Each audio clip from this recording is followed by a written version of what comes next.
Hello and welcome to the channel.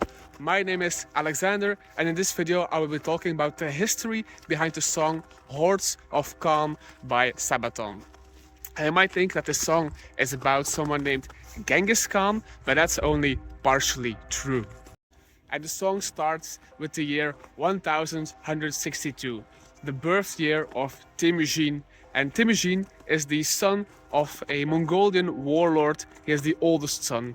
And already his name shows that this guy will end up on the Legends album by Sabaton. Why? Because his father, a Mongolian chief of a Mongolian clan in Central East Asia, he just came back from war. His wife just gave birth to a son, and he decides to name his son after an important captive, a prisoner that he took from this successful war. And to give some extra context, Temüjin, he is born into the Barbarian clan in Mongolia. And this is in Central and Northern Asia, very much in the steppes where there's always cold, freezing, snowing. And most of these people, they live on horseback for most of their life. They are a nomadic people who go from place to place by horse. And at the age of 8 years old, Temüjin's father, he betroths him to his future wife called Berthe. But closely after, tragedy strikes, and just like in many of my other videos about these legends of the album, Temüjin, his father, he dies. So when Temüjin himself is still at the age of 8 years old. And Mongolian traditions, they are not like most other cultures where the oldest son of the local chief would take over the clan. No, because the Mongolians are so hardened by the harsh climate of the steppes, they don't choose the oldest son, but they choose someone who is strong enough to lead the clan. And because Temüjin is at this moment only 8 years old and he is part of a large family, this family is a burden. Temüjin, he cannot lead the clan, so they are actually abandoned and casted out of the clan, where Temüjin's father himself was the clan leader. So now this family, they have to survive alone on the cold Asian steppes as poor hunter-gatherers. And Temüjin, now we are 2 years later, Temüjin is 10 years old, and he already sees the world in a very ruthless and also pragmatic way, because he decides to kill his older half-brother. His older half-brother, he is a danger to the position in the family of Temüjin himself. He wants to take the highest hierarchical position in the family, and he does this by just killing his brother. Also, alone in the steppes, Temüjin is then forced as the leader of the clan to seek for new alliances. He is successful in this, and so Temüjin is able to establish alliances with other nomadic tribes who live in the same area. This is very important because a little bit later, his betrothed wife, Berthe, shortly after he is able to make these alliances, they marry. But a little bit later, nomadic raiders in the steppes, they actually abduct his wife, and it's only because of the alliances that he made earlier with these other clans that he is able to recapture and retrieve his abducted wife, Berthe. So for Temüjin, it becomes very clear how important making alliances is and being ruthless is to survive in the Asian steppe. Sadly, the alliances that he made earlier, they do not really survive the test of time. The relations with these other clans, they deteriorate, and Temüjin, he starts wars against his other clans, and in the end he is able to defeat all the other clans in the Mongolian region, all the other Mongolian and Turkic clans that live in this region. And this makes Temüjin the only and uncontested ruler of Central Northern Asia, of the Mongolian heartland. At this point, Temüjin, he becomes the ruler of the region that is modern-day Mongolia, except for a small part in his empire back then that would now be considered modern-day Russia. So the entire conquest of Mongolia, I just told about it in like 1-2 minutes, but in reality this took Temüjin 15 years. So this was a very long battle, a very harsh time for him, and at the end, when he finally conquered all the other clans, Mongolian and Turkic clans in the region, he crowned himself Genghis Khan. And Genghis Khan, it is not his name, but it is a title that he grants himself. The part Genghis, it means strong or universal in the Turkic or Mongolian languages. And the Khan part, it means ruler. So he names himself the universal and the strong ruler.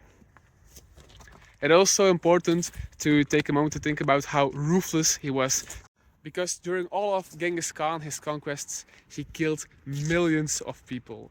At this point, it's definitely already millions, but at the end of all of his conquests, by the end of this video, he will have killed about 40 million people. So that's an insane amount of people. Everywhere he went, he just killed almost everyone. His enemies had two choices. Either they all get killed by the Mongols, or they swear loyalty to him and they fight for him. But when they do join him and fight for him, they always get sent first into the battles, and so most of them, his allies, they die anyway. And so his enemies, they are aware of how ruthless he is, how many people he kills, how he tortures all his enemies. And so fear was a very important part of his wartime strategies. So this is also shown in the lyrics, where Sabaton starts a song off with "Under the banner of spear, blood and fear." So this fear part is very important. Very often his enemies already surrendered at the sight of the Mongolian hordes. And spear, blood and fear also talks about the spear part. So they did use spears, the Mongols, but most of the soldiers in his army were archers. So people on horseback who used bows to shoot arrows at the enemy. This was the main part of Genghis Khan's fighting force, especially in the first parts of his conquests. And this also shows in other lyrics later in the song, where Sabaton talks about soldiers in the saddle. So this also talks about the archers who fight from a horseback. And while Genghis Khan was definitely a ruthless killer, it does not do him justice to just see him as a barbarian warlord. Because Genghis Khan, he did change the structure of Mongolian society and his entire empire drastically. He knew that all of these different clans living under his rule, with different societal norms, different laws, this would create a lot of friction. So he changed their entire society of all these clans and united them under one system, under a meritocracy. What is a meritocracy? It means that it is not your social status or your wealth that determines how well you will do in society, but your actions. What you do determines how you will be rewarded later in your life. So this new system of meritocracy, it meant that anyone could try to prove himself to the Khan to show that he is worthy of a better place in society. And this system did work to take away all of the differences between the clans. So it brought peace to the nations. But at the same time, this entire system, Genghis Khan did not do this because of some kind of moral judgment, because he wanted to better society. He only did this to create loyalty to himself, to the Khan. And Sabaton was aware of the system because they included this in the lyrics. They sing about, he makes no excuse if you're rich or you're poor. He will value all your skills and he will recognize the kills. So clearly, Sabaton hints here at this new system that Genghis Khan introduced, where anyone would be rewarded based off their actions and not of their already established social status in their society. A very important part of this meritocracy was the new justice system that Genghis Khan introduced in his entire empire. It is called the Yasa justice system. And this new Yasa justice system, it was again the ambition to do away with all of the prior traditions that the different clans had, and to make sure that there was no friction between all of these different clans. The Yasa system, It was created from old wartime decrees of the Mongols themselves. It was not written down, it was just an oral tradition, and this made sure that Genghis Khan could change the rules at any time. But most of the rules changed the same, because in this new Yasa justice system, the punishments for crimes were extremely harsh. The punishment for almost anything was death by execution, death by decapitation. Except for the nobility, they had their own punishment, which was death by breaking their backs. And so again, this system, it was extremely harsh. Even very minor offenses, like not picking up something when someone drops something and you don't notify them of this. This meant that you did a minor betrayal, and so the punishment was again death. Extremely harsh, to make sure that all of his subjects were loyal at any time to the great Khan.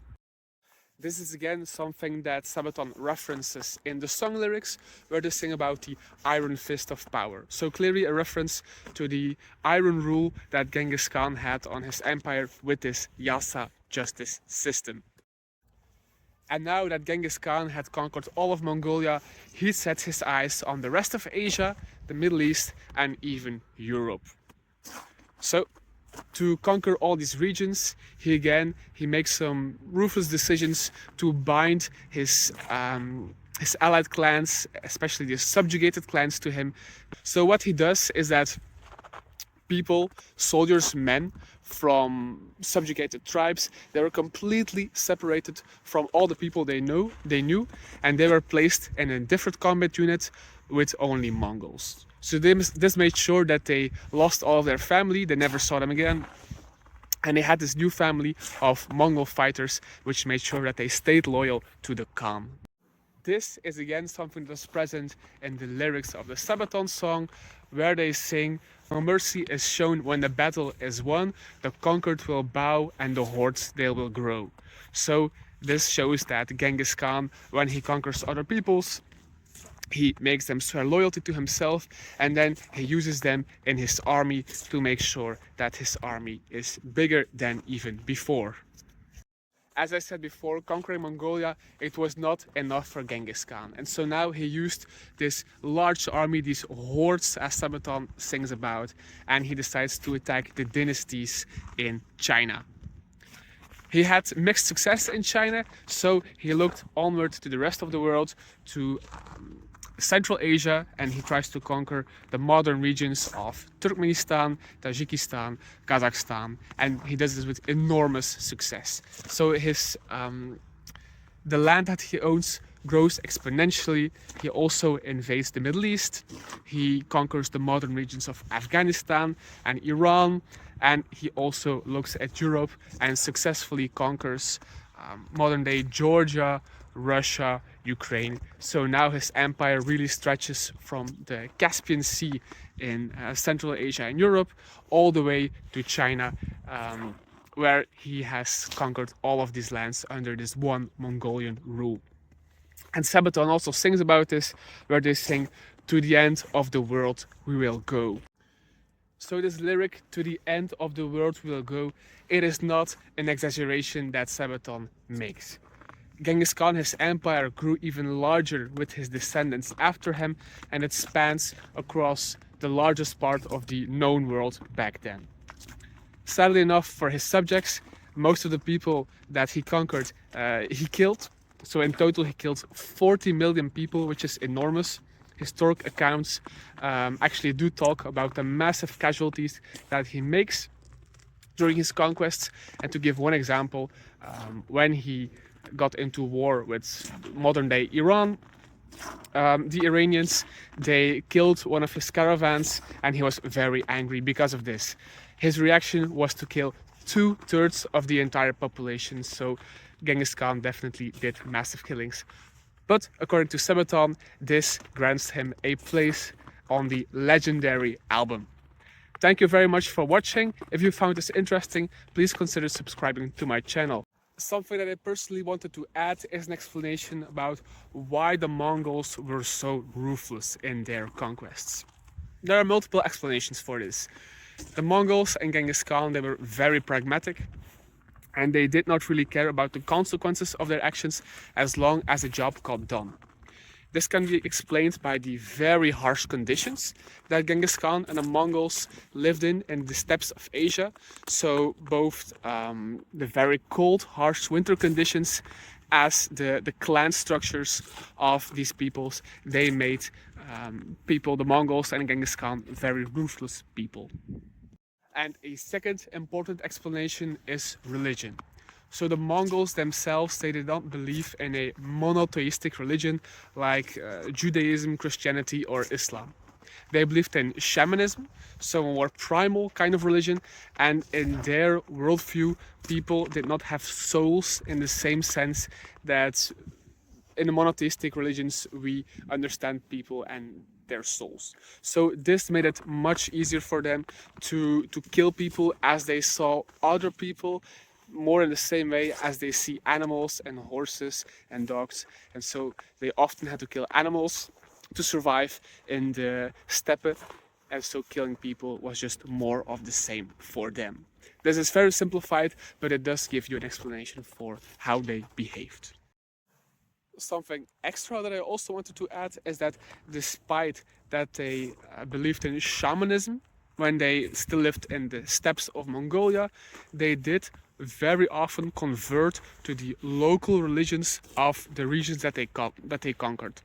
This is also a pragmatic thing that they did, so they did this to easily accept other peoples into their empire, and their empire in this way was actually relatively accepting of other cultures.